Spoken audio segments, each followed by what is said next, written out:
Hey everybody, how you doing? This is Frank with Frankly Horse Racing, and we're going to go through with our final predictions for the Kentucky Derby. Now, before I get into that, I want everybody to remember that there's nothing perfect. It's just a prediction. There's no way to know with 20 horses what is going to happen, who's going to get bumped, who's going to get stopped, and who's going to finish that day. But go in positive with your selections. This is a tough card the whole day, and it's a tough Derby if a few things happen that are unexpected. And I know a lot of people don't like if you pick the favorites or horses that everybody else is picking, but let's see where the numbers end up coming up. We'll do a quick look. I'll try to keep it shorter than the Oaks, and then I'll give my prediction. And then maybe tomorrow I'll do an analysis of my long shots and why. But I'll give them to you a little bit today too. So let's get into this real quick. Take a look and see what we're looking at. We'll start with the Beyers. So we're using the normal racing form. Again, there's Equibase and Stats and stuff like that. These are just the two that I use most commonly because we can see the Beyers numbers for these. Let me make this a little bit bigger so easier for you to see. With my trifocals, sometimes I have to lift my head, so I apologize.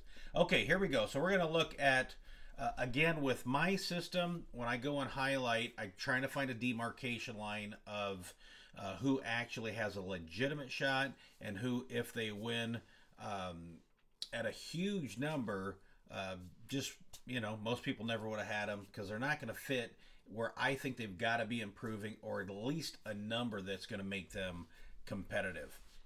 So let's get into this. Citizen Bull, if we're looking at the Beyer's numbers, he has a yellow. Oh, I forgot to say what they were. Green is the top tier, all within about 3 Beyer's numbers. Yellow is the second tier, so they're close.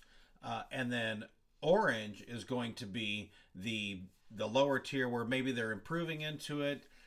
They're close. They're not quite in the second tier, but a little jump up can put them right there. Remember, these are 3-year-olds. There's a lot of horses in the field, and they're improving quite a bit. So let's see if there's a pattern, who's got the most, and then we'll look quickly at the Timeform, as quick as I can, because if you're watching my videos, you'll see that I'm a little bit long-winded. Sorry about that. My son is giving a quick call. Let's decline that. I can call him back later. So let's get into this. Citizen Bull. Citizen Bull has a 98 Beyers, which is a little bit below the top, but it wasn't bad. It is a mile at Santa Anita. That tends to come a little bit quick, I would say, on those. Again, over here, the red numbers are a formula my dad did years ago, so it's old school, and I did do this for Pops, and I'm going to send it over to him, and he'll also watch the videos.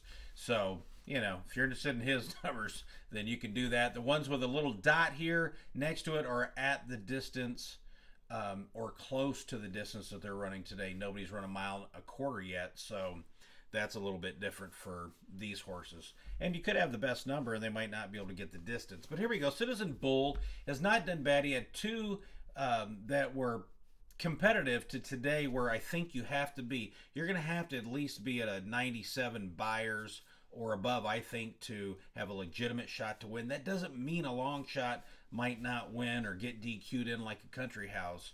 So all I can do is give you the numbers, tell you what I think, and then you can go from there. Anyway, so Citizen Bull's got a 98 and a 96. It puts him pretty close, and he's got one in the second level. My biggest question with him is just coming out of the one hole, is he going to be able to get out fast enough, and Garcia to keep from some of the other speed to come over on top of him and check him out of there from the get-go. So if he gets out quick enough, he actually has a shot by the numbers to be in here, but there is a lot of pace, as we know, and as everybody's talked about, so it could set up for closers or mid-packers for sure in this race, which I prefer myself. Let's go to the next horse, the number 2 horse. I never pronounced his name right, so I'm not even going to try. He's got Pratt on him, so he's going to get a decent ride. Pratt's going to try to get out of there pretty good. I like this horse. He's improving quite a bit, but I don't think he's good enough for this distance or fast enough for this distance, but I think he's fast enough to get some pressure on the front end, so that could cause some problems for a Citizen Bull or a Rodriguez.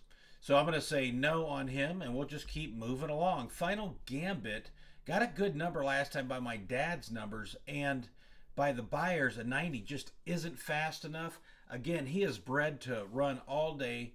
If you're old school and you remember the Tomlinson, he's got a 434 Tomlinson, and that means by far he's got the best back figures from the parents, the sire and the dam, to get the distance. Question is, can he get the ride? Will he take to from poly to dirt? That's all needs to be seen. A horse a couple years ago, something Phil, I can't remember off the top of my head, was about the best we've seen come off the poly in a while since Animal Kingdom. So I'm going to say that for Final Gambit, you got to show me. I'll use him in tries and supers, but by the numbers, he's not fast enough.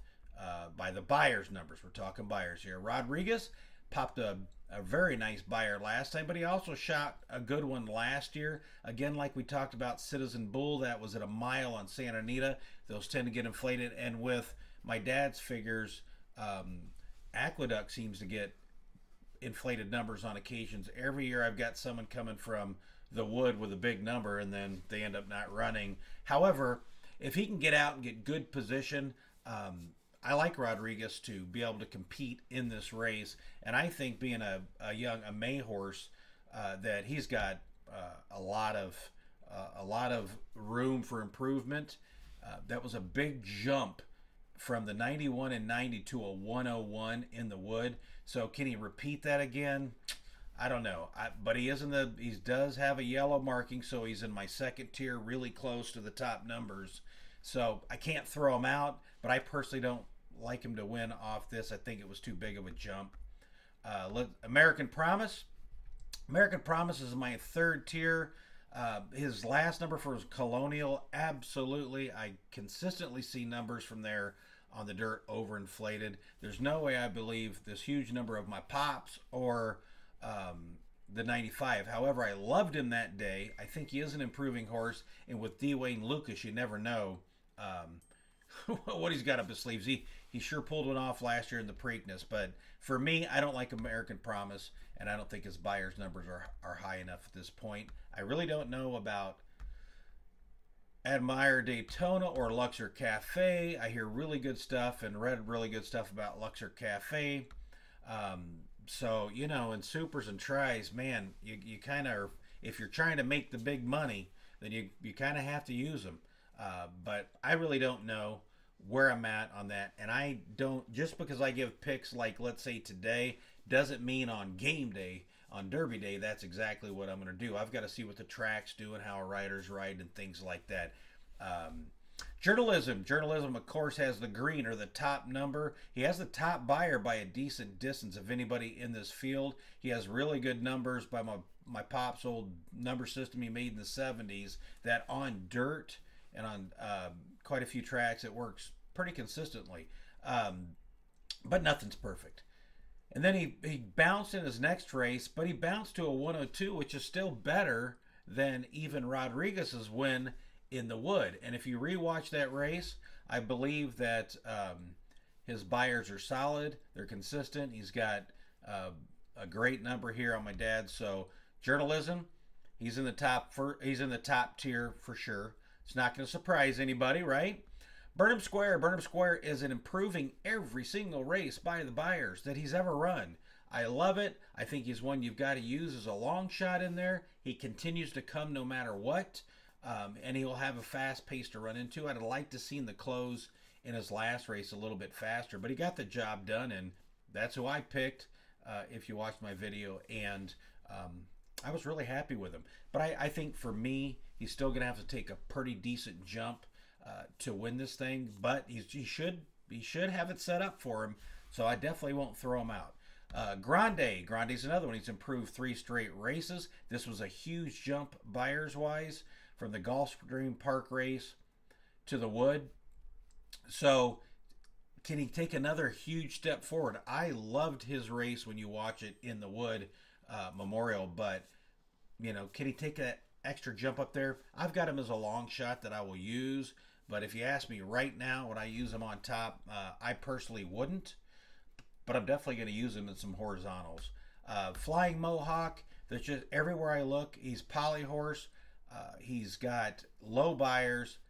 I mean, it's great for the crew that owns him, runs him, manages him, trains him, but I don't think he's got a shot. And if he wins, Frank loses.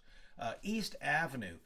East Avenue is kind of a way you've got to look at this and decide how you personally want to run it. He's got a 95 and a 96 in the Beyer, so he has hit into our upper third tier, so close to the second tier. So a jump forward or a move forward, which he can absolutely do, puts him right in the mix. But he is a front runner, and the only two times he's ever run good numbers are at Keeneland. So until he breaks that pattern, then to me he needs to show me, and it's such a big jump to get to like a journalism on that I don't think he's there for the win. I don't personally like him to hit the board, but if he got out there and nobody actually put pressure on him and let him just get out there like last time, then I think he could hold on for something because he's got good breeding. They say he can run all day, and the last fractions were pretty quick.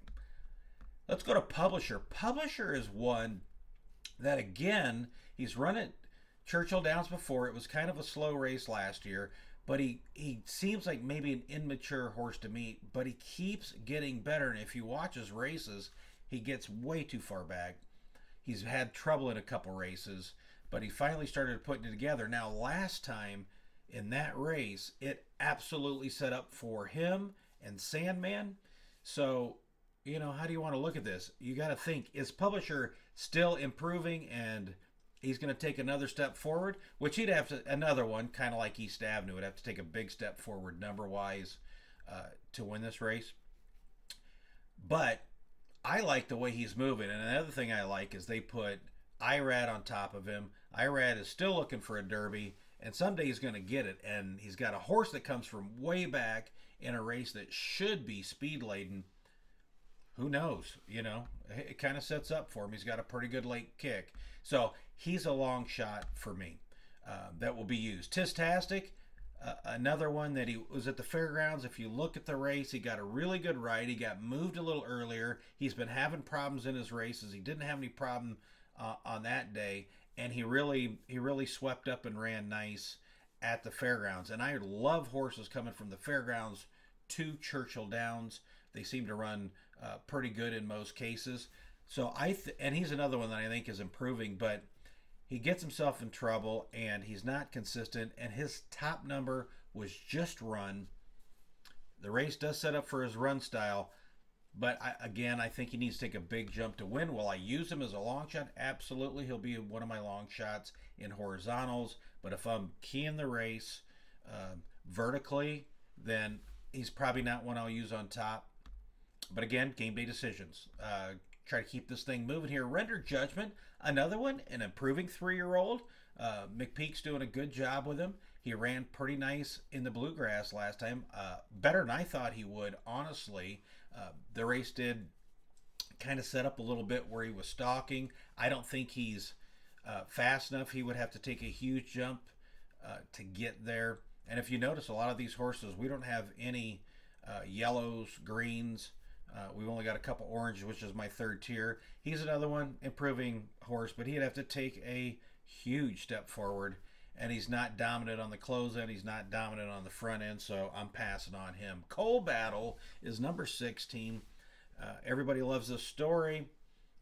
Cheaper horse. He doesn't have a lot going for him. If you look at him, his parents were shorter horses in distance that they ran. Even if you look at the Tomlinson I talked about earlier, I mean, he hardly even registers. He shouldn't be able to get the distance. But I love him as a long shot, and this is why.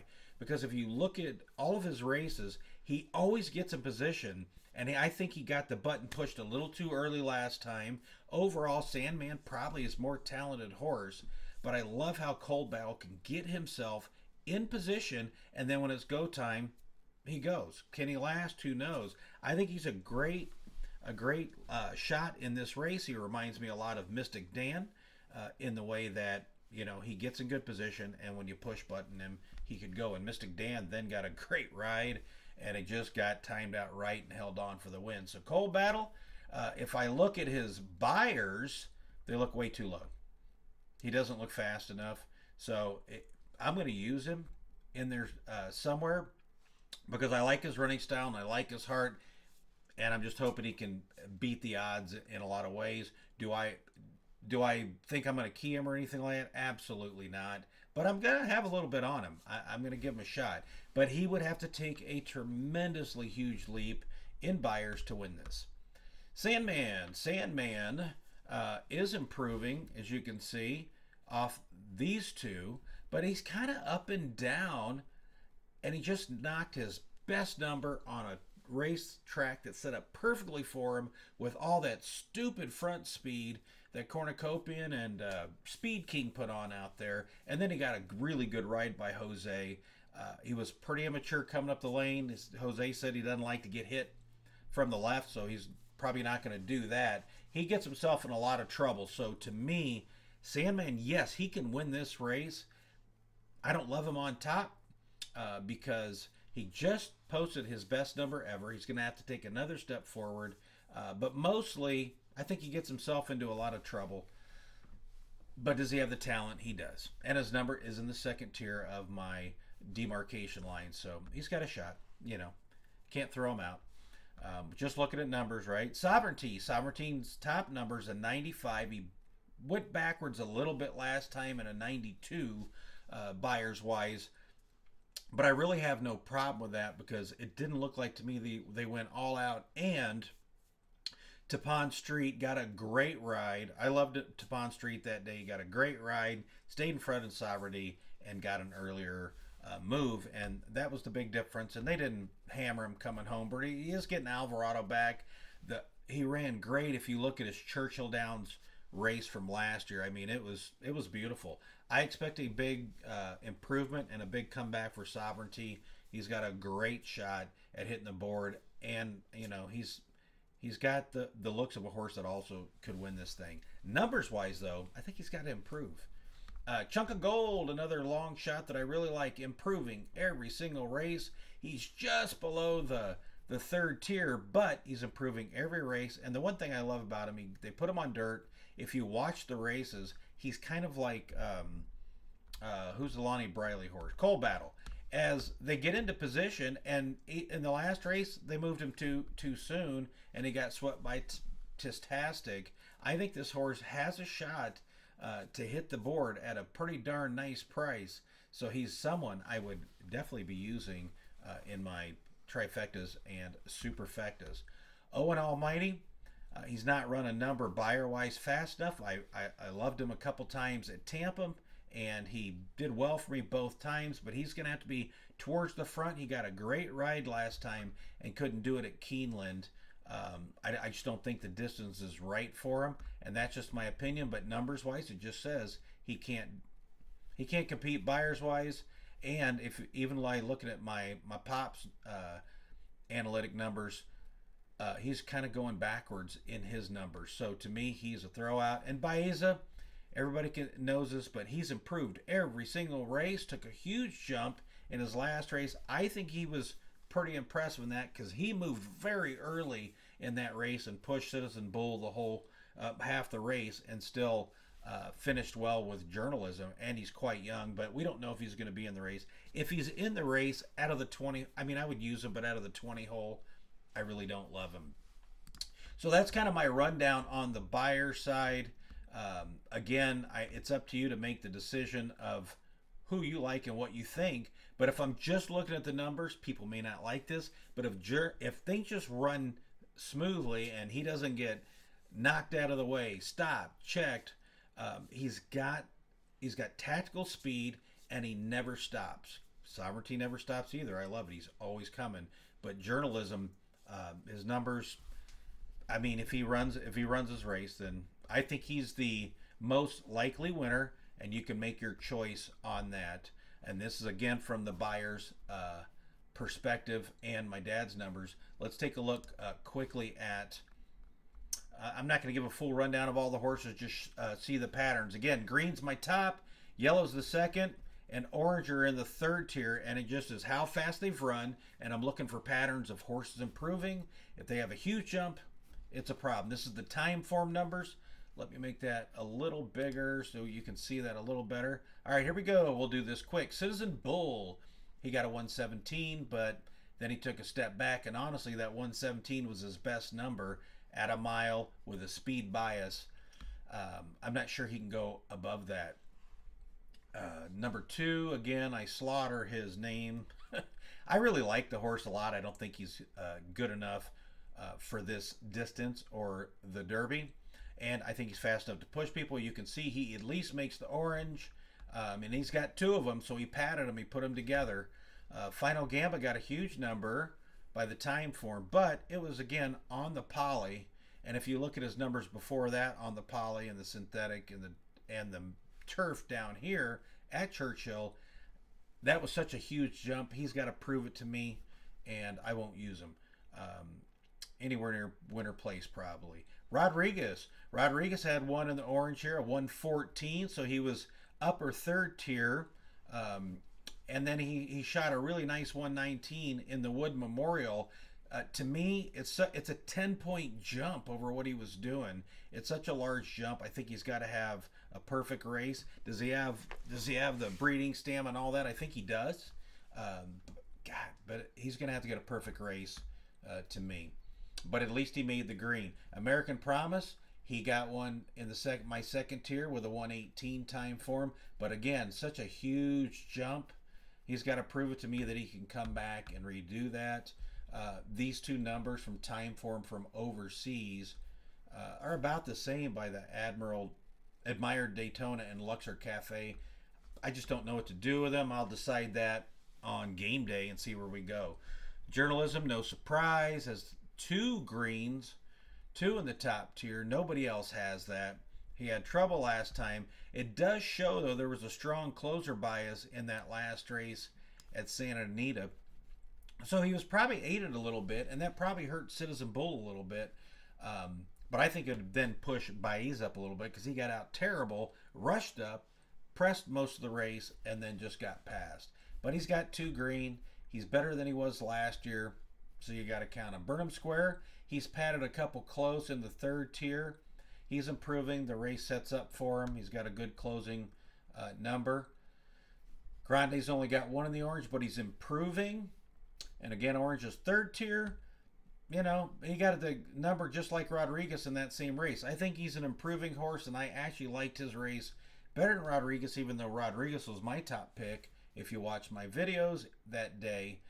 But I think Grande's got an outside long shot chance. Flying Mohawk, I don't like him at all. East Avenue at Keeneland, I would use him. At Churchill Downs, I'm not going to use him, although his trainer said he likes Churchill Downs. Publisher is improving into this race. It sets up for him. It'd have to be, and he's got IRAD, but it'd have to be very magical with the front end totally collapsing and the back end coming. That last number was very good in the Sandman race, but it was set up for him, and it was such a big jump.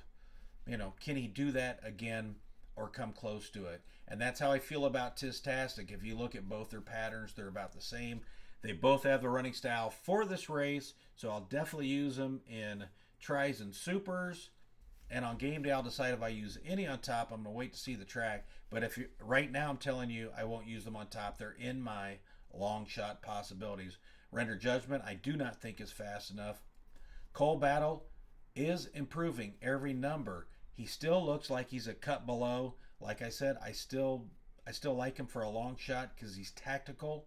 He's run in the red in the Timeform. You can see very fast front fraction races, and it really depends on if Vargas can give him a good ride to give him an opportunity. But he's going to need to improve to win the race. But hey, everybody likes an underdog.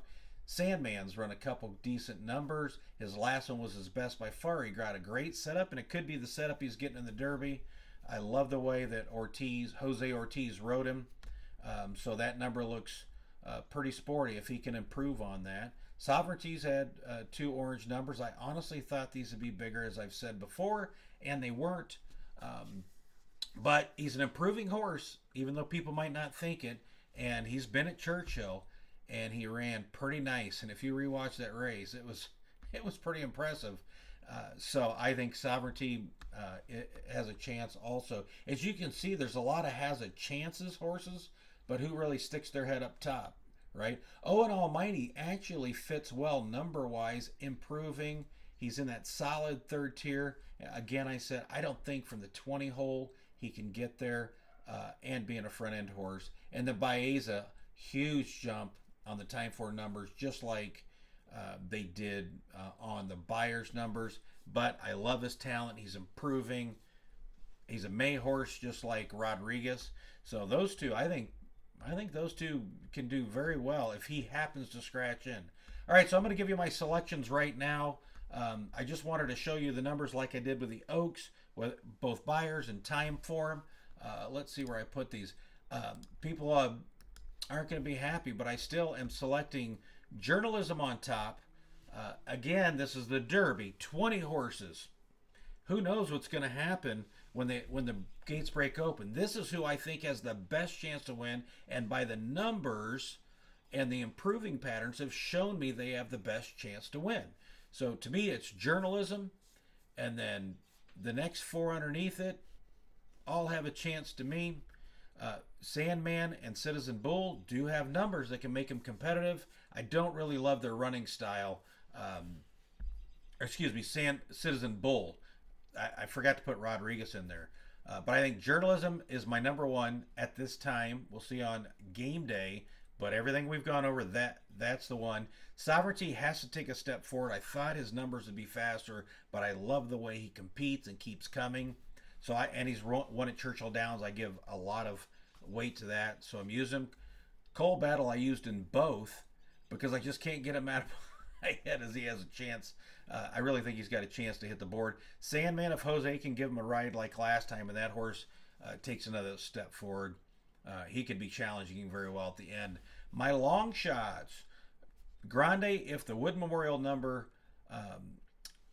comes out to be real and Rodriguez runs good, there wasn't a whole lot in that race to me except for Rodriguez, and he did what he should have done. But Grande, the way he ran in that was pretty good. I think, and these down here, Tistastic, Publisher, and Chunk of Gold, the race sets up real nice for them.